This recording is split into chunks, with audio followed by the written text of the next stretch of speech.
اس بر صغیر میں دیوبندیوں کو بریلویوں نے گستاخ کیا، بریلویوں کو دیوبندیوں نے گستاخ قرار دیا، شیعوں کو دیوبندیوں نے گستاخ قرار دیا، ایک دوسرے کو کافر کہتے ہیں، ایک دوسرے کو مشرک کہتے ہیں، فاسق کہتے ہیں، فاجر کہتے ہیں، ہر کوئی یہی مینار لے کر کھڑا ہوا ہے کہ ہم ناجی فرقہ ہیں، باقی سب جہنم میں جائیں گے۔ ان لوگوں سے اس پس منظر میں لوگ دین کی تعلیم حاصل کریں گے؟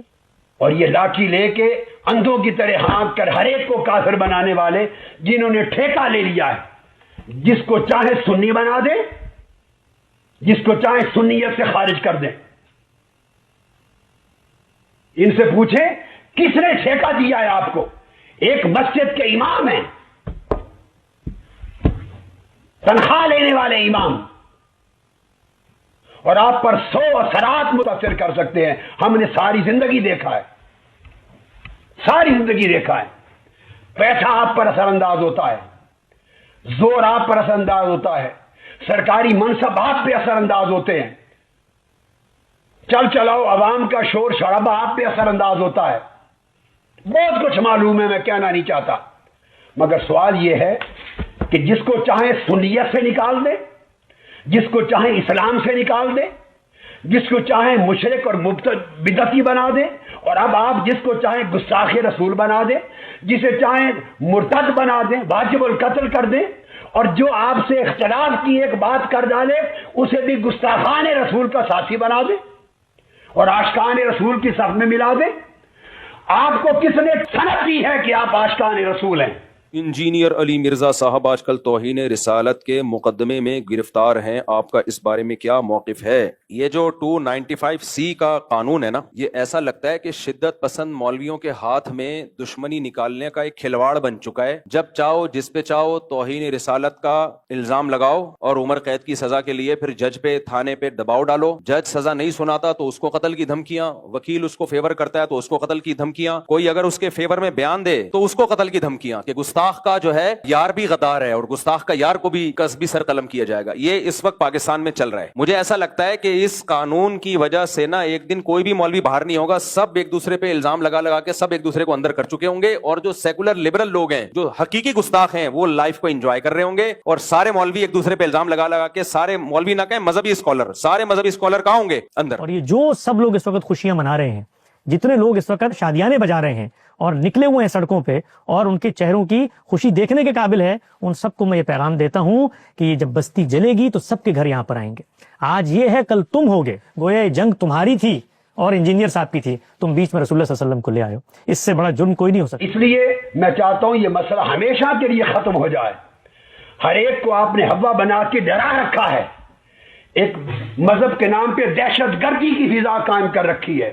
یہ ائمہ، یہ خطبہ، یہ علماء، یہ مدرسین، یہ طلباء، مدارس میں دین پڑھانے والے گھبرا جاتے ہیں جب چاروں طرف گھیراؤ ہو جاتا ہے کہ عاشقان رسول کا سیلاب آ رہا ہے، گستاخان رسول کے خلاف امت کو بانٹ کر کھڑا کر دیتے ہیں۔ یہ گستاخ ہیں، یہ عاشق ہیں۔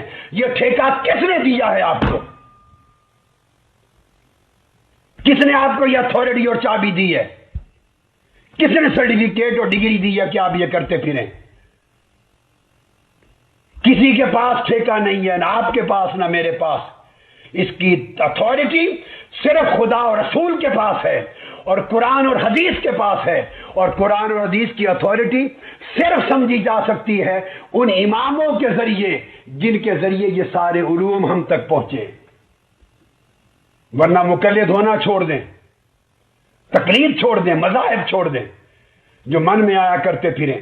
انجینئر نے اگر یہ کہہ دیا کہ عیسائی ہمارے نبی صلی اللہ علیہ وسلم کو معاذ اللہ نقل کفر دجال کہتے ہیں، تو اس پہ یہ اعتراض تو کیا جائے گا کہ عیسائی ایسا کہتے ہیں کہ نہیں کہتے، یہ اعتراض تو کیا جائے گا۔ یہ اعتراض نہیں کیا جائے گا کہ انجینئر نے نبی کی توہین کی ہے، کیونکہ انجینئر علی مرزا نے خود معاذ اللہ نقل کفر نبی کو دجال نہیں کہا ہے، کسی اور کی طرف نسبت کی ہے کہ نبی کیا ہے، معاذ اللہ نقل کفر دجال ہے، معاذ اللہ۔ کسی اور کی طرف نسبت کرنے سے انسان توہین رسالت کا مرتکب نہیں ہو جاتا، 295C اس پہ نہیں لگتا۔ تو اس لیے ہم ان متشدد مولویوں سے کہتے ہیں کہ آپ کو بھی انجینئر کے خلاف جب اپنی دشمنی نکالنی ہے تو کسی جائز طریقے سے نکالو, 295C کا سہارا مت لو. قانون بالکل درست ہے, ہم اس قانون کے خلاف نہیں ہے, لیکن اس کو مولویوں نے, جو متشدد مولوی ہیں, انہوں نے کھلواڑ بنایا ہوا ہے, تماشا بنایا ہوا ہے. اس کو تماشا بننے نہیں دینا ہے. کچھ متشدد مولویوں کی اپنی ٹھڑک ہے, جو انہوں نے دشمنی نکالنی ہے تو اس کے لیے 295C جیسے مقدس قانون کا سہارا لے رہے ہیں. وہ یہ 295C کی توہین ہے, میں سمجھتا ہوں اس قانون کی توہین ہے. یہ جب چاہو منہ اٹھا کے جس کو چاہو گستاخ رسول قرار دے دو. تو اس لیے اس مسئلے میں بابانگ دوہل کہتا ہوں, چاہے انجینئر سے میرے 100 اختلافات ہوں, لیکن یہ جو 295C اس بیس پہ لگایا گیا ہے کہ اس نے عیسائیوں کے بارے میں یہ کہا کہ دجال معاذ اللہ نقل کفر, نبی کی طرف نسبت کی, عیسائیوں کی طرف, تو یہ توہین کا کیس نہیں بنتا. اس پہ انجینئر صاحب کی زبان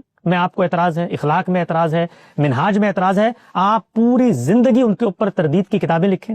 آپ ان کو اگر فتنہ کہنا چاہتے ہیں, ان کی کسی بات کو کفر کہنا چاہتے ہیں, ان کے کسی فعل کو شرک کہنا چاہتے ہیں, آپ کو حق ہے. لیکن اس کے نتیجے میں آپ اس طریقے سے لوگوں کو پرسیکیوٹ کریں, اور وہ قوانین جن کے بارے میں حاشیے خیال میں یہ سوچ پیدا نہیں ہو سکتی کہ کسی عالم کے بارے میں آپ یہ بات کریں کہ اس نے گستاخی کی ہوگی. جس وقت کسی شخص پر الزام لگ جائے تو الزام کی تحقیق, بندے کا بیان, اس کی نیت, اس کا کریکٹر, اس کا ماضی, اس کا حال, اس سب سے قطع نظر آ کر اس کو مجرموں کی طرح سلاخوں کے پیچھے دھکیل دیا جاتا ہے. اور پھر اس کے بعد کوئی عاشق رسول اٹھ کے اس کی گردن اتار کے دنیا کو یہ پیغام دیتا ہے کہ اس نے بہت بڑا کارنامہ سر انجام دیا ہے. پھر ہمارے یہی علماء اس کی نماز جنازہ پڑھتے ہیں, اس کے مزار بناتے ہیں, اور دنیا کو یہ پیغام دیتے ہیں کہ کسی علمی معاملے میں اگر تم نے ہم سے اختلاف کیا تو ہم تمہاری گفتگوؤں میں سے چند جملوں کو اٹھائیں گے, اس کے بارے میں یہ کہیں گے کہ اس سے ہمارے احساسات مجروح ہوتے ہیں, اور پھر اپنے احساسات کو پیغمبر کی اہانت اور توہین کا نام دے کر لوگوں کو دنیا سے مٹانے کی کوشش کریں گے.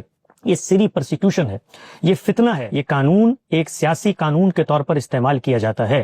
ہماری ریاست بھی اس کو استعمال کرتی ہے, مذہبی گروہ بھی استعمال کرتے ہیں. یہ جو کچھ ہمارے ملک میں رائج ہے, یہ جنگل کا قانون ہے, جنگل کا قانون. آپ کسی کے کلمے کو, اس کا بیان, اس کی وضاحت لیے بغیر توہین قرار دے دیں, اس کو میں ماننے کو تیار نہیں ہوں. کوئی شخص روئے زمین پر یہ حق نہیں رکھتا کہ وہ آ کر مجھ سے میرے کفر, شرک, ایمان اور رسالت مآب صلی اللہ علیہ وسلم سے محبت کے اسکیل کو ناپ کر میرے اوپر فتویٰ صادر کرے. مجھے سرٹیفکیٹ دے کہ میں عاشق رسول ہوں یا میں گستاخ رسول ہوں. میں بتاؤں گا میرا مدعا کیا ہے, میری منشا کیا ہے, میری نیت کیا ہے, میرا بیان کیا ہے. وہ کہتے ہیں کہ آپ اپنے آپ کو سب سے سیانہ سمجھ رہے ہیں, اور پھر کیسے بات بتائیے.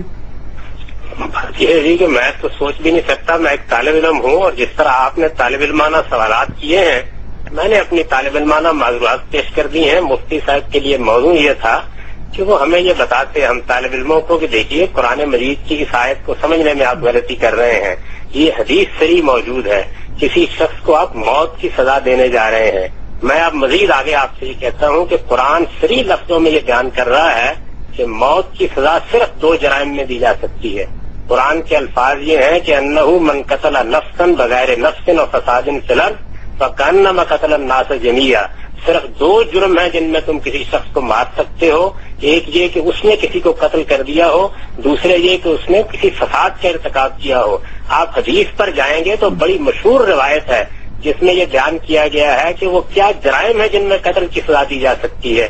اس میں بھی اس کا ذکر نہیں ہے. معاملہ بڑا سنگین ہے, اس وجہ سے میرے نزدیک اس میں اس طرح کی گفتگو کرنے کی بجائے ہم طالب علموں کو, مفتی صاحب کو مطمئن کرنا چاہیے. دوسری گزارش یہ ہے کہ اجماع کا مطلب کیا ہے.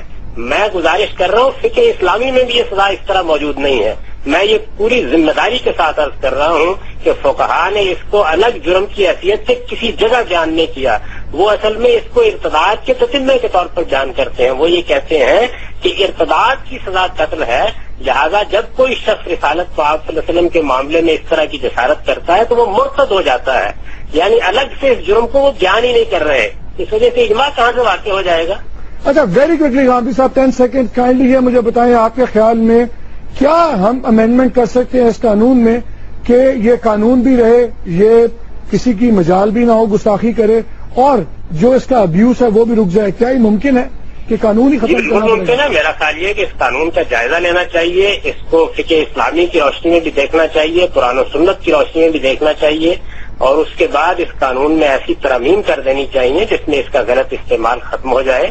اس معاملے کو جذبات کی نظر سے دیکھنے کے بجائے انسانوں کے نقطہ نظر سے دیکھنا چاہیے کہ ان کے لیے یہ قانون کیسی اذیت کا باعث بن رہا ہے. میں ایسے لوگوں کو جانتا ہوں جن کو ملک چھوڑنا پڑا, ایسے لوگوں کو جانتا ہوں جن کے کاروبار تباہ ہو گئے, ایسے لوگوں کو جانتا ہوں جن کے ساتھ یہ زیادتی اس درجے میں ہوئی کہ ان کے گھر پورے کے پورے برباد ہو گئے.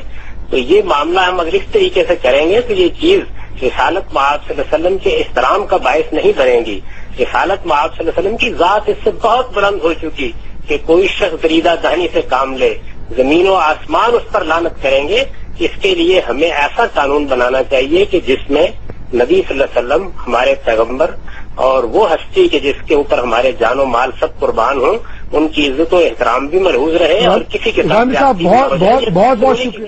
صرف بات یہ ہے کہ جب دلیل کی، عقل کی، اصول کی، قواعد اور ضوابط کی بات ہو تو آپ کو چپتی ہے، چونکہ آپ نہ کسی قاعدے کو جانتے ہیں، نہ ضابطے کو جانتے ہیں، نہ شریعت کو، نہ کتب فقہ کو، نہ کتب عقائد کو، نہ تفاسیر کو، نہ کچھ پڑھا ہے، نہ پڑھنا چاہتے ہیں. الا ماشاء اللہ چند علماء کے سوا جو اس اہل ہیں وہ دباؤ میں آ جاتے ہیں. ان کا پرابلم یہ ہے کہ پھر وہ فیس نہیں کر سکتے سچویشن کو، کہ جب دمادم ہو جاتا ہے نا ماحول میں، دمادم وہ سیاسی مسئلہ بن جاتا ہے، پر وہ سمندر آ جاتا ہے. جب لوگوں کو آپ نکال کے باہر لے آتے ہیں، نعرہ بازی ہو جاتی ہے، تو فیس کرنے کے لیے ایک جرأت چاہیے. وہ جرأت ہر ایک میں کہاں؟ حنفی مسلک میں گستاخی کی سزا قتل نہیں ہے، بلکہ کوئی بھی حاکم اپنی جوابدید کے مطابق جو سزا تجویز کرے وہ کر سکتا ہے. سمجھے نا؟ الا یہ کہ مسلمان ہو تو مسلمان اس سے مرتد ہو جائے گا، مرتد کی سزا قتل ہوتی ہے. اور غیر مسلم اگر کرے گا تو غیر مسلم جو ہے اس کی سزا قتل نہیں ہے، کوئی اور سزا اس کو دی جائے گی. حنفیہ کا مطلب یہ ہے. اس کہنے سے آیا گستاخی ہوتی تھی یا نہیں ہوتی تھی یہ بات محل نظر ہے. جب تک کہ پورے واقعات سامنے نہ ہوں اس وقت تک یہ بات، کیونکہ جس طرح گستاخی کرنا نبی کریم صلی اللہ علیہ وسلم کی شان اقدس میں یہ بہت بڑا جرم ہے، تو اس جرم کے ثبوت کے لیے بھی احتیاط کی ضرورت ہے کہ واقعی کسی نے یہ جرم کا ارتکاب کیا یا نہیں کیا. نبی کریم کا گستاخ بھی جنت میں جائے گا. یاد رکھیں کہ یہ جو کہا جاتا ہے کہ گستاخ رسول کی توبہ مقبول نہیں، اس کا مفہوم اچھی طرح سمجھ لیں. اس کا مطلب یہ ہے کہ اگر کوئی گستاخی رسول کا مرتکب ہوگا تو حاکم اسلام اس کو معافی نہیں دے گا، قتل ضرور کرے گا. یہ مطلب ہے کہ اس کی توبہ قبول نہیں کا کیا مطلب کہ اس کو ضرور قتل کیا جائے گا، چاہے یہ اللہ کی بارگاہ میں توبہ کر لے. یہ دنیاوی حکم کے اعتبار سے. اور اخروی حکم کے اعتبار سے یہ ہے کہ اگر کسی سے گستاخ رسول سرزد ہوئی اور وہ سچے دل سے تائب ہو گیا اور اس نے بعد میں اپنے اعمال کی اصلاح کر لی، بعد میں کوئی وہ گستاخی کا مرتکب نہیں ہوا، تو وہ مومن ہے، انشاءاللہ اللہ کی رحمت سے داخل جنت ہو جائے گا. تو گستاخی رسول کا ارتکاب کرنے والا قطعی جہنمی ہو گیا، ایسا معاملہ نہیں ہے. اگر وہ توبہ کرنے میں کامیاب ہو جائے گا تو دنیا میں تو اس کی توبہ کو ہم مقبول نہیں مانیں گے، نہیں میں تمہیں قتل ہی کرنا ہوگا چاہے تم نے توبہ کر لی. اور اخروی معاملے کے اندر یہ حسن ظنی رکھیں گے کہ اللہ تعالیٰ اس کو معاف فرما دے گا.